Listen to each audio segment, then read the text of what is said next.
pessoal do Café com One Piece, Fidelis aqui e trazendo para vocês hoje um deck profile aqui do meu deck predileto de todo o One Piece Card Game, o primeiro deck, que é o Barba Branca, né? É um deck que eu gosto muito, trouxe ele aí umas semanas atrás para jogar na loja, consegui ganhar, né, o semanal da loja, fiz 4-0 lá na loja com ele e postei lá no Instagram. Então, se vocês não viram a decklist desse deck que eu postei lá no Instagram, vai lá no nosso Instagram, dá uma olhada, segue a gente lá, que a gente sempre tá postando decklist de várias lojas, de campeões aí das lojas, principalmente aqui de Campinas, né, as lojas que a gente frequenta, mas tem algumas outras pessoas que enviam também pra gente, ó, topei aqui numa loja aqui em Maringá, topei numa loja aqui em Minas, no Ceará. Então, vocês podem enviar pra gente lá no Instagram, quando você topa, o seu deck ali aberto, né? Falar pra gente quais foram as matches que vocês tiveram ali naquele dia na loja e pra gente postar, que a gente coloca lá no Instagram e todo mundo sempre quer saber, né? Listas de vencedores aí dos semanais.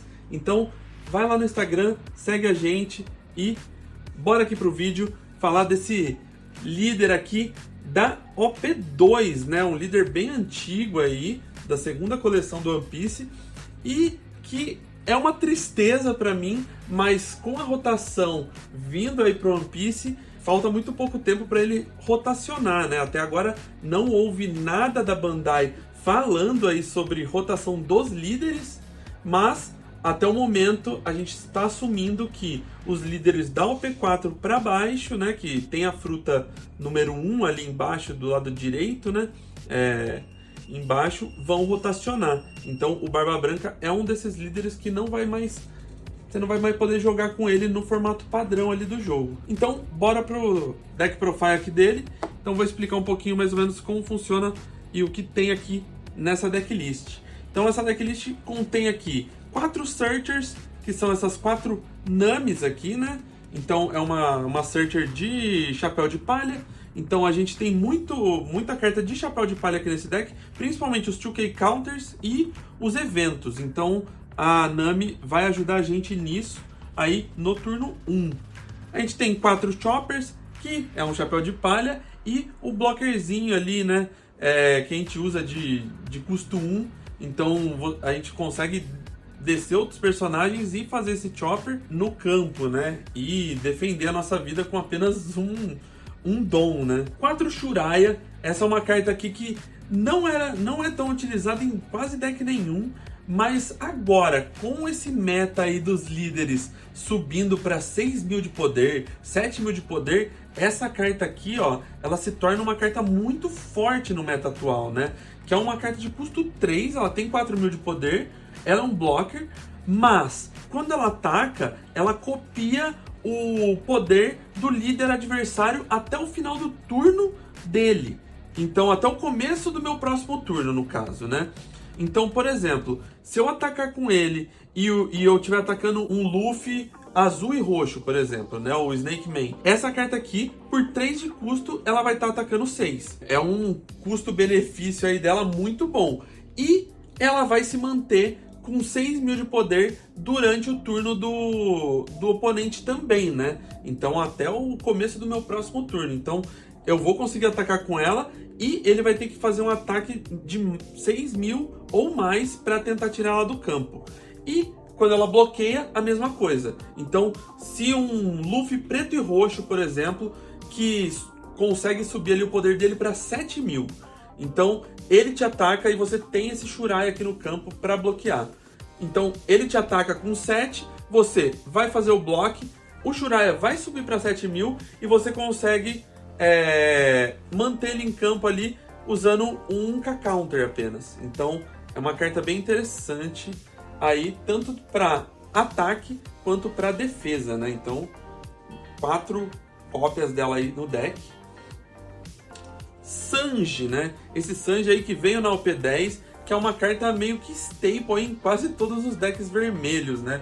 É uma carta muito interessante também, que é um custo 3, outro custo 3, então a gente tem 4 cartas aqui de custo 3, 8 cartas de custo 3, que o que acontece? No meu turno, ela ganha mais 3.000 de poder. Então eu vou conseguir atacar 6.000 com ela.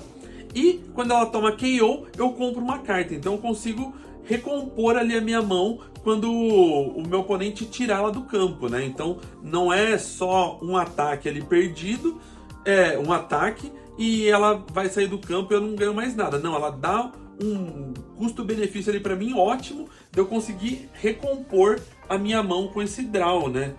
Quando ela sai de campo. Vamos aqui para os 2K counters do deck. Então a gente tem 4 Sanji aí de OP1, né? Aquele Sanji que é um 2K counter. Normalmente você vai usar ele como 2K counter, mas caso você queira ir para agressividade ali no começo do jogo contra o seu oponente, você pode colocar ele em campo no turno ali de 2 dons, e no outro turno você pode fazer usar os dons ali que você tem disponível e usar a habilidade dele, que é o que? Você compra uma vida, você adiciona a carta do topo da sua vida para sua mão, ele ganha mais 2.000 de poder e você pode dar 2 dons rested para ele. Então ele vira um atacante de 7.000 de poder ali, né?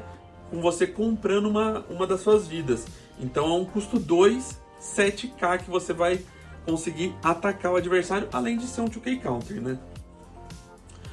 Mais 4 2K counters aqui, que aqui é um Tony Chopper, né? Que a ilustração é do Sanji, que tanto pode ser utilizado como 2K counter, como blocker, né? Então você pode colocar ele como em campo ali pelo custo de 4, e no turno do oponente ele ganha mais 2.000 de poder. Então ele vai ser um blocker ali de 6.000, então é um blocker bem parrudo ali, que você consegue fazer o bloqueio e muitas vezes manter ele em campo, né? Então se o seu oponente tá te atacando ali com 6.000, você só bloqueia com ele, e com um K-Counter você consegue manter ele ali no seu campo pro próximo turno, né? Mais 2 2K Counter, então a gente vai ter um total aqui de 10 2K Counter no deck, que é 2 Slime Juice, que a habilidade dele é o seguinte: no on-play dele, um personagem do oponente de 4.000 ou menos de poder não pode ativar blocker durante aquele turno inteiro. Então a pessoa tá com um blockerzinho do tipo aqui do Tony Chopper, que é um blocker de poder baixo, né? Então, se eu colocar o Slime Juice ali no campo, ele não vai poder utilizar essa carta como bloqueadora, né? Então, bem interessante. Normalmente usa como 2K counter ou para finalizar o jogo, né? 4 Ace Rush aqui, pirata do Barba Branca, né? É um Ace que veio no starter deck do Barba Branca, né? Que é uma carta muito interessante, muito boa. Por quê? Porque ela consegue ali se manter em campo. É uma carta difícil do seu oponente tirar de campo. Por quê? Primeiro que se o seu líder for do tipo Barba Branca, então se você estiver usando o próprio Newgate ou estiver jogando com o Marco, por exemplo, né, o azul e vermelho, essa carta ganha Rush. Então, bem interessante. Já é uma carta que entra ali por 5 de custo, 6.000 de poder, já entra atacando. E uma vez por turno, se ele fosse ser removido de campo por algum efeito do seu oponente, você pode dar menos 2.000 para ela e ela se mantém em campo. Então, o cara pode tentar usar algum evento ali para tirar ele, você só diminui ele para 4.000 e ele se mantém. Então, basicamente, o cara vai ter que tirar ele batendo mesmo, né? Atacando ele. É o jeito mais fácil. Temos aqui 3 Izo, que também é uma carta de pirata do Barba Branca, né? Que é uma carta de EB01, uma carta bem interessante que, inclusive, não vai ter reprint, tá, pessoal? Todo mundo esperando a PRB. Muitas cartas de EB1 foram reprintadas e essa Izo aqui é uma das cartas que não foi. Então, uma carta bem legal, principalmente pro Barba Branca aqui, né?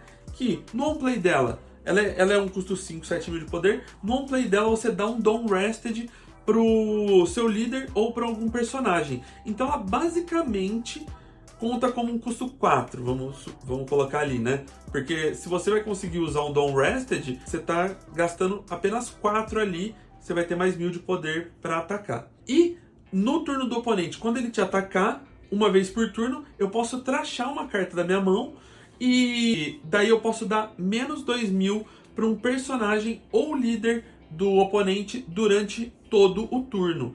Então, é uma carta bem interessante, principalmente nesse meta que a gente tem o Luffy secreto ali de EB02. Aquele Luffy secreto que ele volta ativo, né, no mesmo turno. Então, por exemplo, o Luffy verde e roxo desce ele lá em campo e ataca com ele. Então eu posso dar menos 2000 para ele, por exemplo, jogando qualquer carta da minha mão. Então eu posso trashar um Brick da minha mão, que é uma carta que não tem counter. Por exemplo, eu tô com esse Luffy na mão, eu posso trashar ela e dar menos 2000 pro Luffy secreto lá de EB02. O que acontece? Ele vai ficar menos 2000 durante todo o turno. Então, mesmo que ele volte, ele vai bater, por exemplo, ele bate normalmente 7 ali, ele vai bater só 5, e quando ele voltar ativo para atacar novamente, ele ainda vai estar 5. Então, é basicamente você ganhar ali 4k de counter, né, com uma carta só da mão, né, que você utiliza. Então, uma carta bem interessante para defesa aí do Barba Branca, que a gente precisa bastante, né, bastante defesa aí para se manter, principalmente no late game. Estamos utilizando dois Luffys aqui do ST21. Esse Luffy custa 5, 6 mil de poder. Ele é Rush e quando ele ataca eu posso dar um Dawn Rested ou para o meu líder ou para algum personagem. Então outro Luffy aí que já entra em campo atacando, né? Uma carta muito boa que veio no Starter Deck 21 ali do Luffy Gear 5 vermelho. Estou utilizando 4 Ace, custo 7, 7 mil de poder. No on-play, eu posso dar menos 3 mil para 2 personagens do oponente e ele ganha Rush, se o meu líder for do tipo Barba Branca. Então estou utilizando 4, estou pensando em tirar um dele e adicionar um evento aqui que eu vou mostrar no final, mas até o momento eu estava utilizando 4 desse Ace Rush aqui. Estou utilizando um Dragon, foi uma adição aí que eu fiz, não foi uma carta que eu joguei na loja, que eu fui campeão com ela, mas eu achei que o Dragon entra bem aí no deck, né? É uma carta Rush bem forte, né? E que quando ele entra, você dá 2 Dawn Rested para um líder ou para um personagem, então você consegue fazer 2 ataques ali bem fortes ali no seu oponente com 8 dons. Então é interessante, e ele setando aqui pro late game aqui, né, que eu utilizo 2 Gold Roger, né? Então esses 2 Gold Roger aqui que foram MVP, né, do campeonato, porque o que o Gold Roger faz? Ele é a carta mais poderosa aí do One Piece hoje, né? Que é um custo 10, 13 mil de poder, não tem nenhuma carta que supera o poder dele. Ele é Rush, então ele já entra atacando, e se você ou o seu oponente tiver 0 vida, ele não pode utilizar blockers. Então o seu oponente não pode usar blockers, senão eu ganho o jogo. Então essa é a condição dele. Se o oponente ativar blocker, eu venço a partida. É uma carta bem legal aí, eu gosto muito dela. Coloquei 2 aí no deck. E daí vamos para os eventos, né? 4 Radical Beam, que é um evento padrão aí do Barba Branca desde sempre, né? Um evento aí lá da OP1. Então é um evento custo 1 que dá mais 2 mil para o seu líder ou para um personagem durante a batalha. Mas se eu tiver 2 ou menos vida, ao invés dele dar 2 mil, ele dá mais 4 mil. Então é um evento custo 1 que dá mais 4 mil aí. E ele tem um trigger, né? O trigger dele ali, que o seu líder ou um personagem ganha mais 1000 de poder durante o turno. Às vezes o trigger é interessante de ser usado. Às vezes você não tem dom ali disponível e você subiu o seu líder para...